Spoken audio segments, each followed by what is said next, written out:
I started with my dad in 1970. I've been every meet here at Saratoga from 1970 to 2021. I retired from NYRA after 17 years last year, and I came back this year on a full-time status just for this meet this year. Talk about, the horsemanship back in the early days when your dad was around, when you first got started.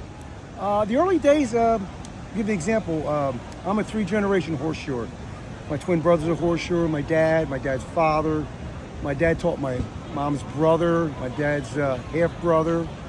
At that time, my dad was born in Pimlico. So he went to this place called St. Ambrose in Pimlico with T.J. Kelly's in the Hall of Fame, E.I. Kelly, who's his brother's also borderline Hall of Fame. And my dad is Elmer Campbell, and he's in the Hall of Fame for horseshoers in Kentucky. Wow. So at that point in time, there was never much media. The problem that we had was that they reckon you by your talent. They said, oh, that's Campbell, or that's so-and-so. That's who you want. And word of mouth was the best recommendation ever. You didn't have to give them a card. To this day, I don't have a card. Yeah. And you know, right? The name of my program is The Real Players Inside the Backstretch. Right. Yes. I see it all the time on Facebook. Yeah, what do you think about that program? I think it's great. Yeah. And I like the guys you get because you get guys that have been there, started at the bottom, worked their way up. And they can only tell you the real story, not the BS story. How important is the people that work on the backside with these horses? They make you or break you. Yeah. If you're shoeing a horse, you're looking around, there's no way in the world you can look at everything. Your life is in the hands of that guy holding the horse. And you know, for you, right, who goes down as the best horse trainer in your lifetime? In my lifetime, I think there's so many that it's an even playing field. At that time, guys only had 35, 40 horses. Now you got guys with 200 and 150. It's tough to compare. It's a question of the ability of a trainer. Then, if a horse came in a paddock and he had a loose hair or something, they take their shirt, they take their jacket off, they go and they rub him before he gets to the races. You don't see that anymore. You have 35 assistants and a trainer, and it's no knock. It's just the way the game has changed. It's a different game right now. It's a different game, for sure. And you know, right, because, you know, we set out to just tell the story of every single person that work on the backside, you know? Well, you've been getting stories from guys that I would never figure that people could relate to.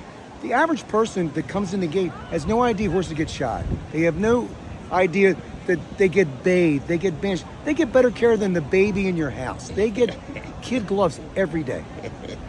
That's a fact, man. And that's a fact. And you know, so to be a farrier, what's the process? The first process is have a strong back and a weak mind. And in years past, everybody that would come in and be a horseshoer, it was usually fathers, sons, any kind of relation, and everybody did 3 to 5 years as an apprenticeship.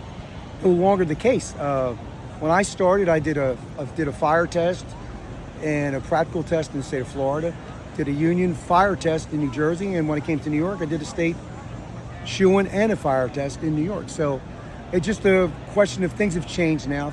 People don't want to put the time in. But you can never take away your practical experience learning from the ground up. Right. Throughout your years on the backside, right, who was the one person that you met, right, that you would never forget the way they did? They did everything right with a horse. It was exceptional with a horse. I would say the guys you met were the guys that were the grooms and the foremen for the trainers, because they picked up for every trainer that was there to make sure nothing went, like Buzz, who used to work for T.J. Kelly. He knew everything went along in the barn. Whether it's a hot walker, the groom, the riders, even to saddling horses. He makes sure he's leading them in when they're saddling. And you know, this is a split-second decision. Will the horse stand or not? Will he get saddled? That's the kind of people you need. There was Buzz, his brother Baby.